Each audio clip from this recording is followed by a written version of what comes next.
Today's episode of Hansel Minutes is sponsored by Datadog, a monitoring and analytics platform for cloud-scale infrastructure and applications. Datadog provides dashboarding, alerting, application performance monitoring, and log management in one tightly integrated platform, so you can get end-to-end visibility quickly. Be proactive with your monitoring strategy and catch issues before your clients are impacted. Start managing the overall health of your environment with a free Datadog trial. Visit datadoghq.com/HanselMinutes to get started.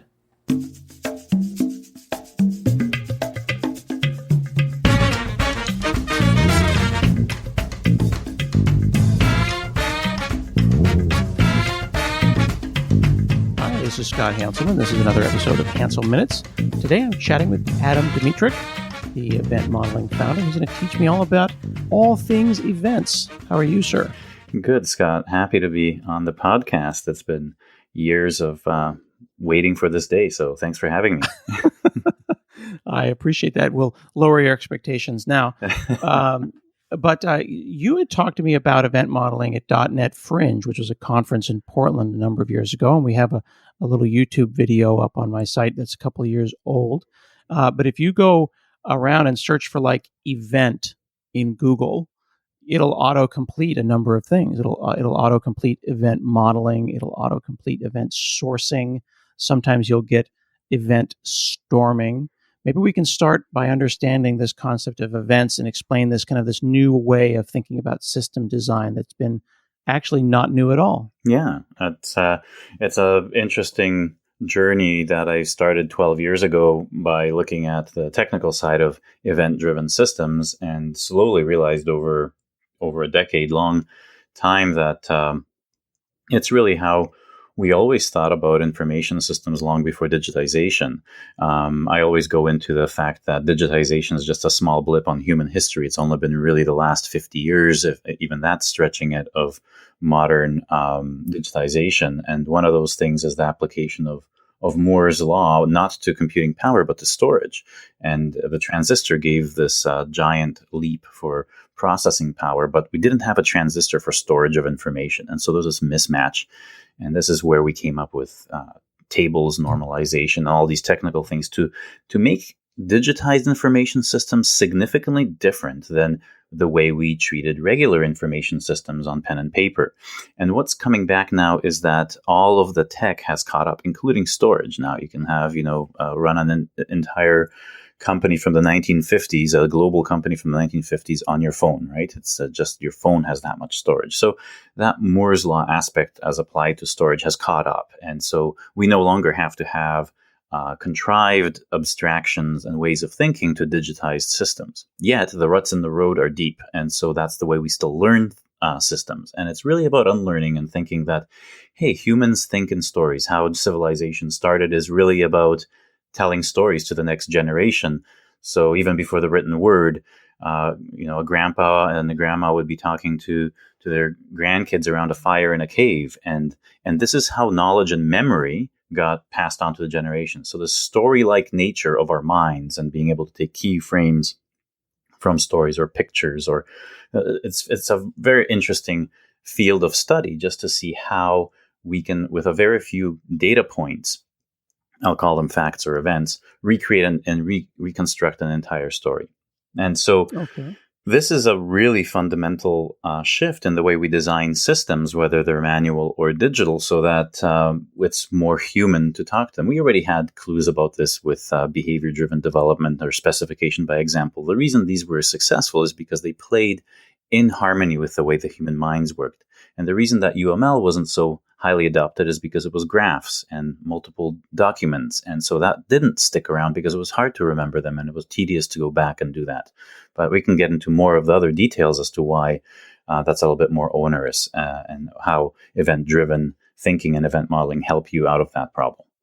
Okay, so let's back up and level set for a little bit because there's a lot to unpack there. Oh, yeah. So you said digitizing systems. So systems can be human interactions. They can be processes that one goes through. They are, as you said, a new thing in the last 40 or 50 years. A system might have been someone comes in, says they want to check out a book from the library. someone fills out a slip of paper and that starts a process, and then that paper becomes a ledger of sorts, and then it gets put into the book. That's right. And every library in the world might have a little bit slightly different system. Yeah, exactly. So I generally stop talking about building software. I talk about automating information systems, because how many people are doing a brand new encryption scheme as their daily driver in their job? Very few. Most of us that are out there working in programming are automating information systems, moving information from left to right, calling an API, making sure that they get the response and store that response, and so on. And there's very little, craftiness to it in terms of being very smart and coming up with brand new sorting algorithms and such. So it's really the same thing over and over again. And what event modeling does is it distills down that molecule of what is that smallest change that we can calculate, and then have the fewest amount of patterns to describe any information system. Sort of like seeing different information systems as snowflakes, different snowflakes. Your insurance company is much different than my insurance company. Yet on the very lower level, much lower level, we see that we have the same sort of state transitions. Someone does this type of action and this event has happened. And same on this in my company. And so we can start to identify these tiny little pieces of patterns, like small. We have identified a core 4 patterns that basically describe any information system. And that's sort of like the answer to the patterns soup that you find if you buy all of the Martin Fowler books and all of the different patterns books. You're going to have 300 different patterns. And how applicable are those? You might exercise 3 or 4 of them. You might prefer one, quite a lot in a specific language, but there's really no underpinning. So it's sort of like, just like in nuclear physics, we had that particle soup in the early 20th century, with all of the different subatomic particles. But then someone said, well, there must be something that's common to all these and what these are made up of. And they found that, right? I forget what they're called, quarks, or I forget. I'm not an expert in that field, but there's a very interesting parallel to that.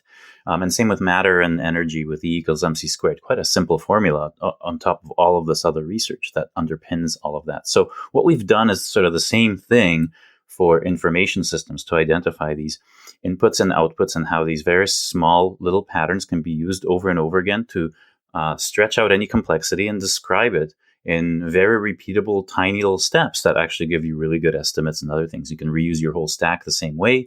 A brand new junior can go in and copy your previous step and just change the contents and continue on, making sure your workflow continues to act as illustrated. Okay.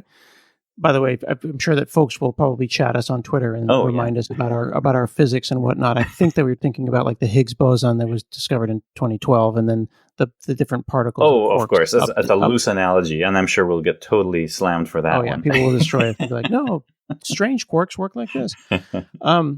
So when I was in the 90s, I was at big, giant enterprise companies like Nike, and we had order management systems, and it was like the height of object-oriented programming. It was the height of all those things that you just described, all the different factory patterns and stuff. And it was a time when you could roll into a place with a whiteboard and start charging people money to teach them about the factory pattern. And one of the things that we would do is we would argue about how to name things. And fast forward, where does object-oriented programming and entity relationship diagrams, or URM diagrams rather, fit into this kind of world? Because Fowler still uses a very specific way to describe systems that is language non-specific. How does event modeling fit into that?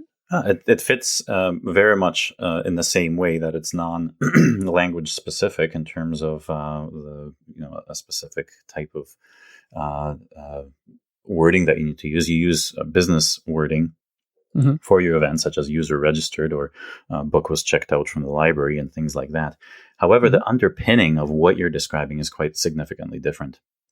With the object-oriented programming paradigm, with those enterprises that you're talking about from the 90s, it goes back to that ability to store everything. And we didn't really have ledgers back then. Sometimes we would add an archive table, beside a table to show, what the rows used to be like, just for traceability, and logging, and logs, and we would do that. But it was really kind of, you'd have to go dig for that information. It wasn't part of the actual online transaction processing. It was for historical and for emergency, type of operations. However, now that we do have a ton of storage at our disposal, we can actually, by default, not throw away information, right? And so this is more about event sourcing than event modeling, but it's where the founding sort of ideas come from. And so what we would do in those days is we would need to have a third normal form. We make sure we wouldn't repeat storage of an address, for example, because storage was a concern. And also the abstraction of what is state now. It was really important of what it is now. And we really didn't need or think that the history of how we got there was as important. That's why we ran into a lot of trouble in software. Now, fast forward to event modeling, by default, we keep everything, and we actually are quite loose with what the state is. In fact, the most responsible thing you can do when someone registers or takes another action in the system is just to store that fact, and then let other systems later figure out how to interpret that fact. That's the more responsible thing to do, because we have fewer moving pieces to establish that, hey, this happened, and now we know what happened, and we can move on and basically build all the other interpretations when they're needed to be. Sort of like Yagni, but for an architectural perspective. So hopefully that makes sense, is that we have an ability to include time in our abstractions, whereas before we didn't have that ability because of storage constraints. So just for folks who may have English as a second language or not understand what you just said, YAGNI is an acronym. Right. That is, you're not going to need it. That's right. You aren't going to need it.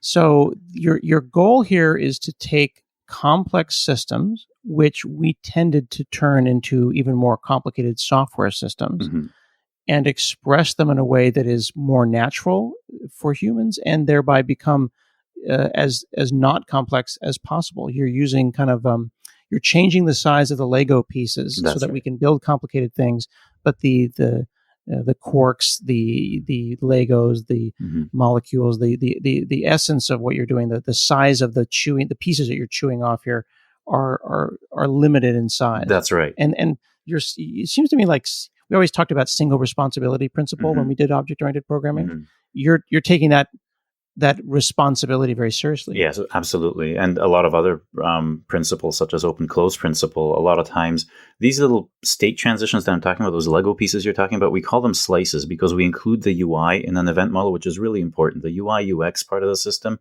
even if it's a back-end system, we add in the UI for a monitoring screen.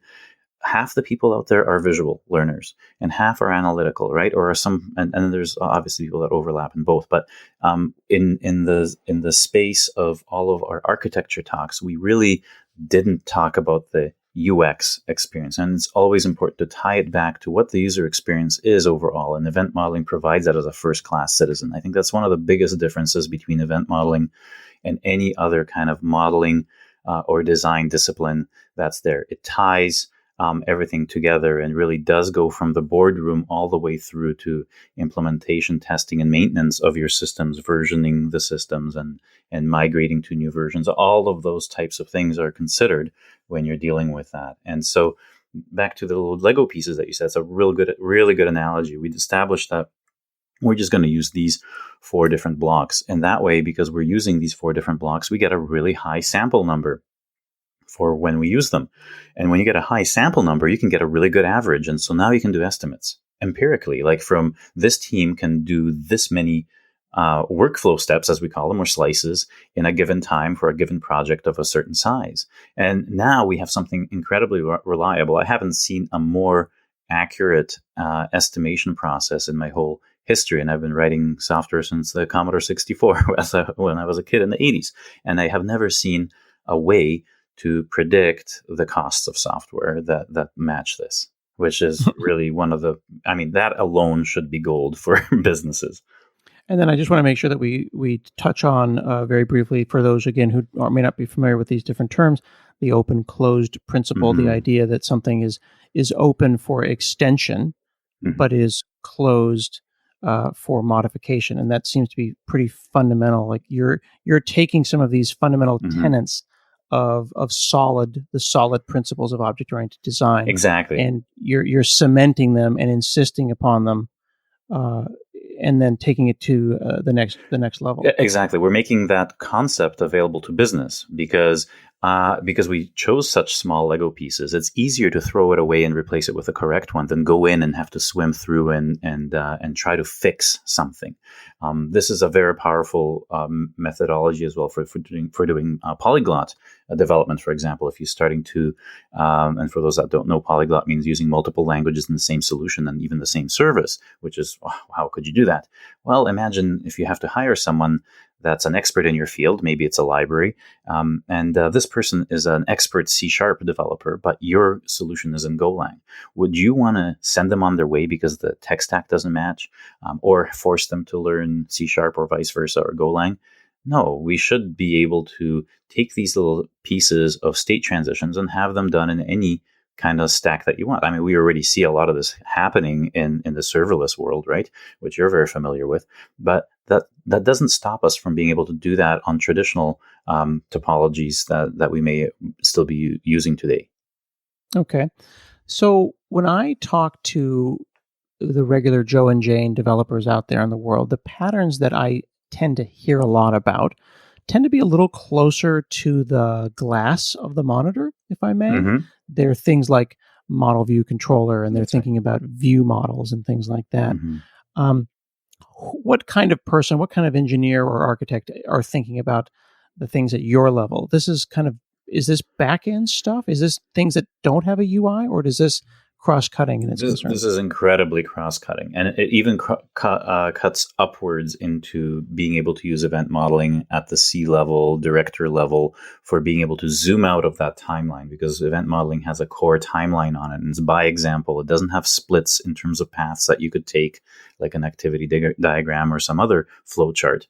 It says this is design of the entire system by example, like reading a storybook. But if you zoom that out and just keep some key cornerstone events, such as payment completed or library book signed out, some things that are identifiable at the director level or C level, boardroom level decisions, you can remove all the other ones and just have these small pieces, small indications of how far you got, and say that, this is the year 2020 to 2021. Our roadmap includes this part of the workflow. But behind us, we see what happened in the previous 5 years. And in front of us, we see what's going to happen in the next 5 years. There, you can start to analyze that, hey, maybe digital currency is something that's going to be more ubiquitous. So it's going to move in from being an experiment to being a product we can use, or at least some custom development that we can do with reliable libraries to do that with, or it's going to become a commodity where it's like email, right? But we can plan our idea of where our company is going to be in relation to all these. But when we zoom into the event model for the actual meat of it, we see that, this is an example of Joe and Bob using the system and the manager. Let's say it's a hotel system. I always use the hotel system.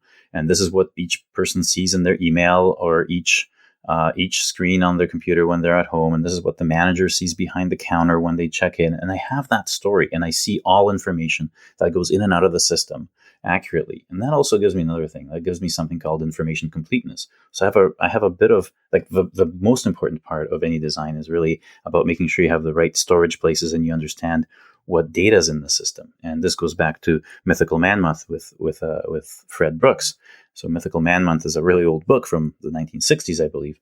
And it gets quoted for a bunch of other things. But I think something that gets missed is that Fred Brooks said, show me your tables and I'll understand your entire system and how it works. Describe your algorithms and schemes, and I'll continue to be mystified. So state is that important. And we've kind of been ignoring it more or less in terms of where we spend our time in design.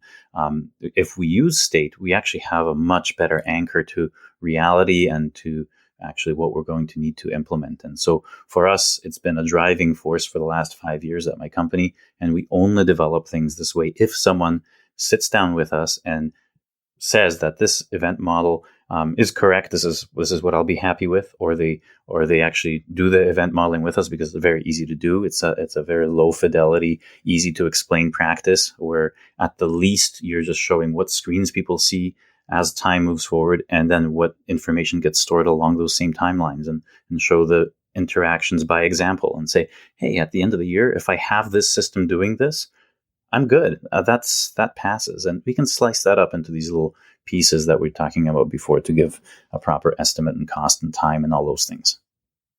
You know how your ops team keeps a pile of scripts and wiki documents explaining how to perform those routine and emergency tasks that keep your applications running?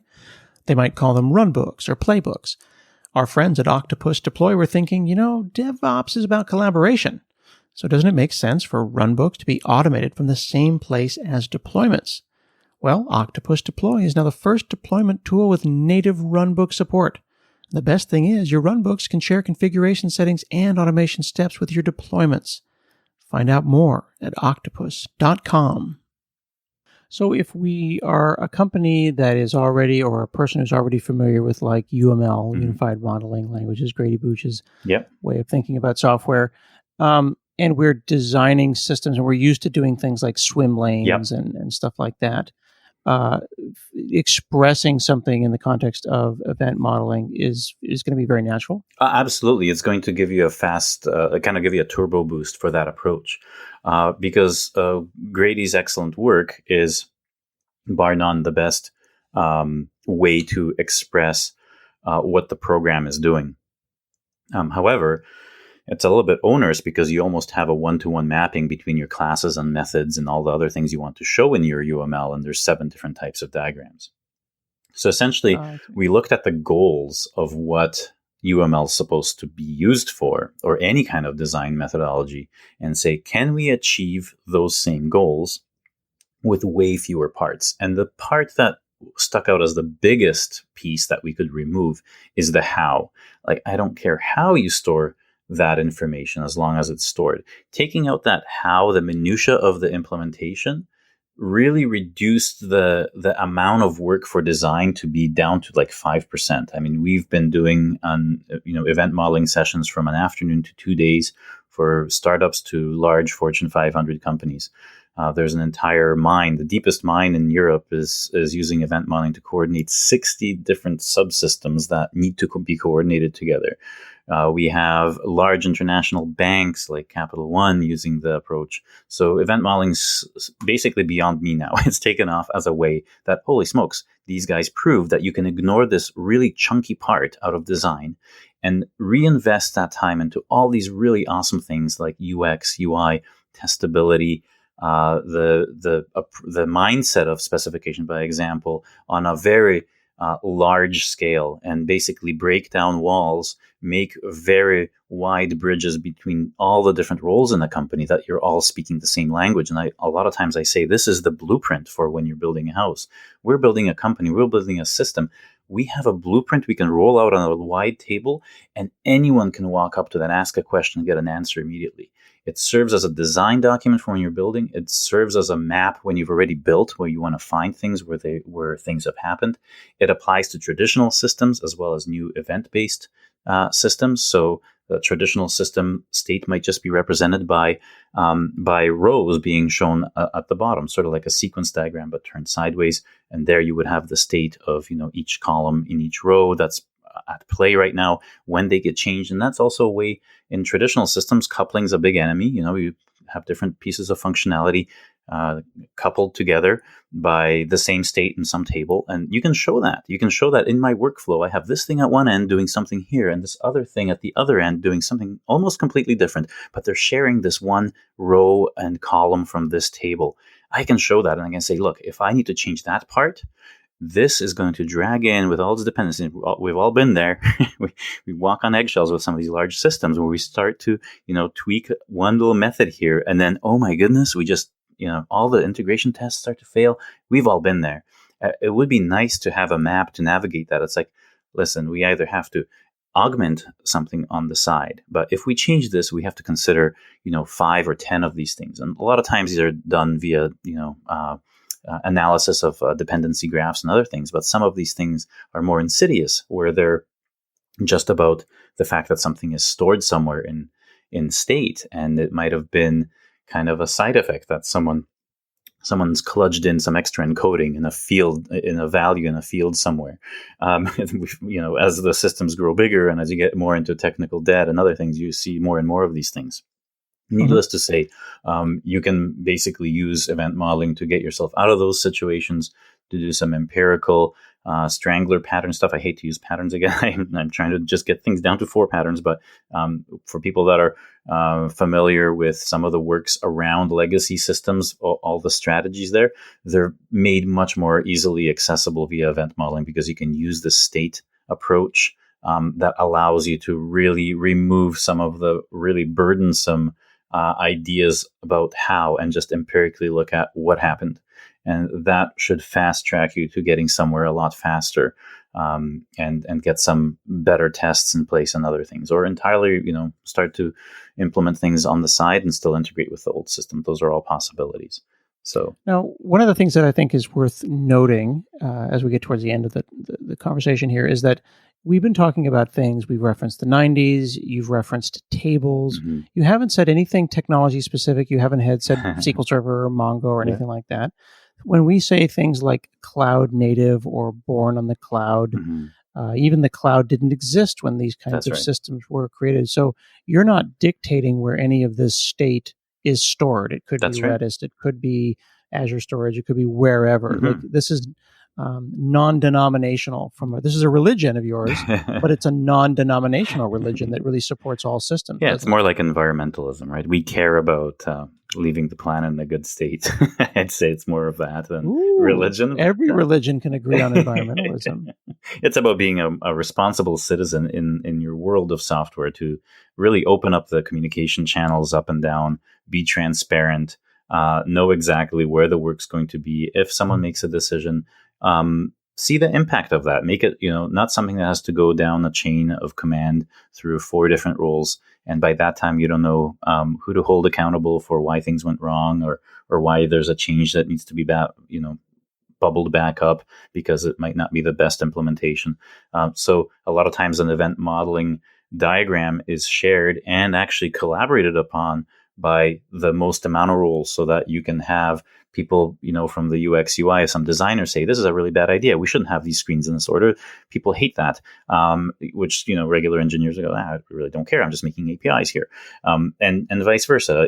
Someone can suggest some type of a workflow where screens are shown in this order. And the engineer can pipe up and say, this is actually quite bad. We're going to need to pre-allocate all this extra storage and whatever else. These SLAs will be hard to implement, but they can have a back and forth to say why.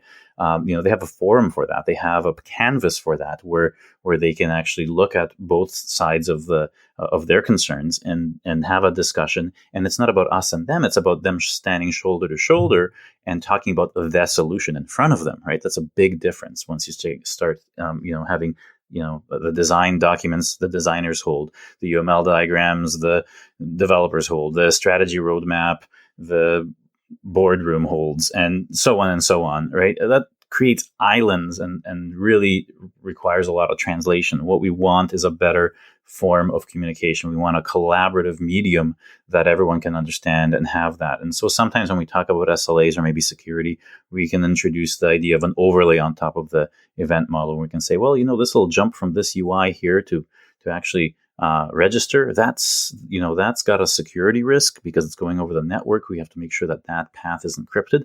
We can have an overlay where that part is highlighted in red, and that's the security overlay, right? It's just like you would have a blueprint for a house where you can start to put overlays for plumbing or for electrical or heating or whatever you have, and you can have that discussion with respect to the whole house and still understand where you have to go, what floor you have to be on to actually put that socket in or whatever you're doing. That's actually an interesting analogy right there. We know often in the last 20, 30 years, people use construction-related analogies, and they talk about how, houses aren't falling over, and we all understand how to talk about and think about houses. Mm-hmm. Why can't we do the same for software? Exactly. And then, of course, people go, the naysayers, folks, as you know, will go and say, well, that's not a reasonable analogy. That's a trash analogy. Software changes this and that and the other thing. But you're saying that, in fact, that blueprint, that here's a piece of paper, design a house, design a system is actually possible. Yeah, I think so. If we have the right pieces, I don't think we had the right small enough pieces to do that analogy properly, to have that parallelism shown in terms of effort of development to equal the cost of a brick or a spanner for a bridge, right? That bridge analogy has always been, it's a tired thing. That software is not like real construction. It's like, well, no, it is. It's not so far removed that it isn't. And so what we're doing here is identifying the bricks that make up our structures. And yes, a house we might not rebuild all the time, but we certainly do maintenance on it. We certainly want to be at a point where we don't have to demolish the walls, because halfway through we learned that we need a second floor, which is kind of like if I want to put agile in a bad place, that's what I would say. Your idea is that you're going to build the first floor, and then suddenly next sprint, you're going to find out we need a second floor. So time to demolish those first walls and put up supporting walls, because there's going to be a second story. Sounds ridiculous, but that's kind of how far the pendulum has swung away from UML and all that, right? The pendulum has to come back to somewhere in the middle. And I think event modeling is really where that pendulum rests, and why it's so successful in so many different companies. And it totally took me by surprise, because this was just the way I wanted to work in my company, because we found that this is the most efficient thing we can do. We're a small startup, with a specific way of doing things that very few clients can appreciate, because it's not widely known. So we needed to be incredibly efficient. And so I have a little joke cartoon on my profile where, event modeling is all I need. And all these other people are buying in their Costco shopping cart the JIRAs and the retrospectives and the stand-ups and this just giant pile of practices. What we're doing is that we need a really good tool. I can't afford to wear a tool belt with 50 tools on it weighing me down. I need to find the efficiency of finding one tool that'll replace like 10 of them. Right? And make those efficient choices. And I think for us, event modeling was that efficiency choice. It came from actual struggles to build systems fast, cheap, with high quality, with predictability, on fixed costs. Like, all of these interesting things like event sourcing, event modeling, they all have come from not rich places where you could buy whatever you wanted. They came from either high performance demands or limited budget demands or incredible time demands. Like every time that I've done this with a hackathon, the hackathon was won, because in 15 minutes we can basically explain what event modeling is, get a rough design out there, and we're the first to finish, hands down. It's a secret weapon. If you know event modeling and you go to a hackathon, you can get your teams on the same page so fast. You've just doubled or tripled the chance that you'll win, simply because everyone knows what to do. That ability to slice up your workflow into pieces, and the fact that you have a contract in between all the state transitions. As you move left to right through the example, you actually have a very strong contract that'll guarantee that things click together correctly in a very easy way. And so you don't have to do a lot of rework with the hackathon nightmare of like, oh, I don't know what John did, but his API I can't call, those things. And they're struggling in the last hour to, debug, and it's just a nightmare. The event modeled ones are way more sane, and they just continue to, slowly fill in that blueprint. They color in with the crayons which parts are done. You can have it on the whiteboard, and it's a really good test. So these high stress places really do that. And the good thing is that it actually scales. So we can go from tricycle to bicycle to motorcycle, because the infrastructure that makes these state transitions happen can be changed. So if I'm just doing stuff on like a shell script to make one state transition because I'm in the middle of a hackathon on my company, I know if that state transition is the same, it'll run on like your scaled out serverless thing in Azure, no problem. That's the awesome guarantee, right? Yeah. So folks can learn about this at eventmodeling.org. Again, it's not a product. You don't have to buy anything. You can go and explore all the different posts up there. I would recommend that you go to eventmodeling.org. You can hit /about to get a little bit of context. And then you've got a what is event modeling, event modeling, what is it post from June of 2019. It's a very clean, about a 20-minute read with lots of diagrams that'll walk you through the entire thing step by step. And then there's also workshops that people can attend and find videos of you online. Yeah, there's lots of new stuff happening all the time. We just finished a week-long crazy workshop that was 40 hours of instruction and 2 time zones, which was repeated, which means 80 hours of of stuff. I nearly died during that workshop, but we're very committed to helping as many people in the world as possible get more done for less with higher quality, all the good things we're all after. I'm almost finished the book. It's in the draft stages. It'll be published sometime in January. You already mentioned the website. We have a Slack community right now, kind of small. We have about 1,000 people there, but they're all helping each other out in ways to use event modeling to describe their systems. And it's a very organic community. I hardly ever mention it, but more and more people seem to congregate there. So I hope that I see you there. I'm very excited when I see new people. Always try to say hi and help them immediately with whatever questions they have. So I'm more than happy to do that. That's the Slack channel invite can be found on the resources page. Very cool. On eventmodeling.org. And if you don't remember the address, if you just Google event modeling or Bing event modeling, it'll come up as the first hit. All right. We've been talking with Adam Dymitruk. You can check him out at eventmodeling.org. And this has been another episode of Hansel Minutes. See you again next week.